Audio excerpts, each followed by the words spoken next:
Before I started Dark Souls 1, I saw a lot of people praising this game every time. I saw a lot of people classifying Dark Souls 1 as a masterpiece, as a 10 out of 10, as the greatest game of all time, and even in fact calling Dark Souls 1 as the best game in the Dark Souls trilogy.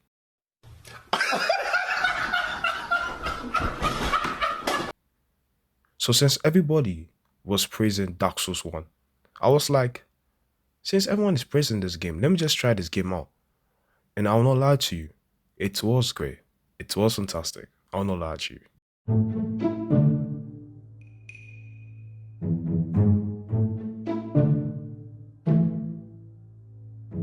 Mind you, I'm someone who doesn't finish games. And the reason why I don't finish games is you know how games are nowadays. Back then when I was a kid, I used to enjoy games and I would finish games.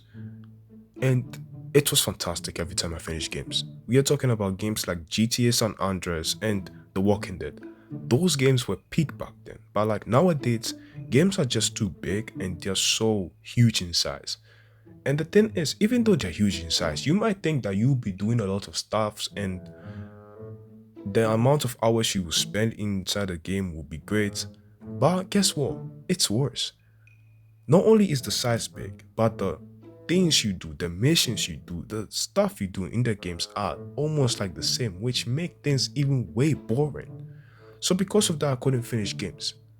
And I also too played Sekiro before Dark Souls 1, and it was hell. It was hell for me. It took me 42 attempts to beat the first boss. And after that, I was happy. I was excited. I was like, let's go. I was shouting. But I uninstalled the game and I gave up. And I've never played the game again because I just don't have time to go for the rest of the bosses because I had were difficult. I had were difficult.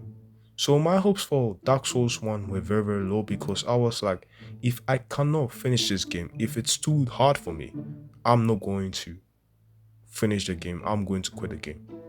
And I finished the game. So Dark Souls Remastered. I love how short the game is. I love how non-linear the game is. I love the environment in the game, how everything in the game is connected. The story, the lore, the host. There were a lot of good stuff in the game. The NPCs too were great, and I loved how every time you were talking to the NPCs, it felt as if everything was connected. Every NPC felt like they had their own story and a reason to why they were in the world, Dark Souls. But of course, there were some bad stuff in the game, like the collisions and the hitboxes. The mini boss, the Titanite Demon, one of the worst mini bosses. And I've got to say, in all honesty, it's the biggest piece of dog shit. I would also say the bosses after Smoking Honesty were just not it. Before I talk about the bosses in the game, there's one place that I believe was the make or break point for, I would say, 80% of Dark Souls players, so Dark Souls 1 players, the players that were playing Dark Souls 1 Remastered or Dark Souls 1. That was Sense Fortress. I give credit to the person that made Dark Souls 1. I believe there are two types of people that play Dark Souls 1. There are the people who never finished or never went past Sense Fortress, and there are people who went past Sense Fortress. And I am certain that the people who couldn't go past Sense Fortress either quitted or never touched the game again. I was lucky to go past Sense Fortress, and it was hell. It was really, really hell. I have a phobia for snakes, so fighting those snakes were just awful. The traps were goddamn disgusting. They were disgusting. And the fact that down in the pit, when you fall down and when a trap hits you, you encounter one of the worst mini bosses, that's a Titanite Demon, and the snakes all are shooting light beams or lightning beams at you. It's just felt so, I wouldn't say it was hell, but I made through it. I made through Sense Fortress and I appreciate every moment in Sense Fortress. Bosses in Dark Souls 1 were easy if I were to compare them to the boss that I encountered in Sekiro. However, the bosses in Dark Souls 1 were mediocre. I mean, it's all right. Like, Only a few. A few were not mediocre, but most of them were mediocre. After smoking Ornstein, I just don't know. It felt different. The bosses felt different. It felt like the movesets were too predictable, and it felt like as if I've encountered the same bosses before.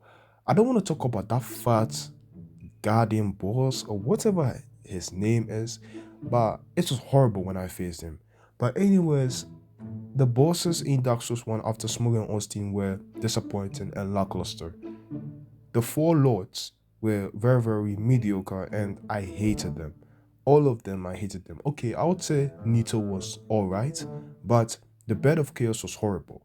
That boss is the worst boss I've ever encountered in Dark Souls. So now, I'm not going to lie. It is the worst boss. Overall, I'll give this game a 7.5 out of 10. I know it could have been better, and I know some people might disagree, but like, yeah, it's a great game. It's a great game. If the developers invested more into the bosses after smoking on scene, and of course, tweaked and did a little bit better with the hitboxes and the collisions in the game, I would say this game is there. I would say this game is there. I'll not lie to you. But I do recommend this game to anyone who wants to start Dark Souls or is into Soulsborne's games. Or if you're just looking for a challenge, I would say Dark Souls Remastered is a great game to start with because it's fun.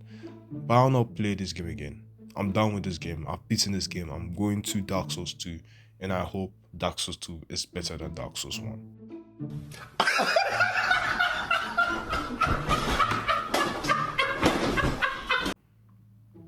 If you stayed and watched this video, thanks a lot, and I hope you have a great week. There is more to come. There is more to come, depending on the performance of this video. If everything goes well, hey, there is more to come. Hope you enjoy your week or your weekend. Stay safe. Peace out. Adios.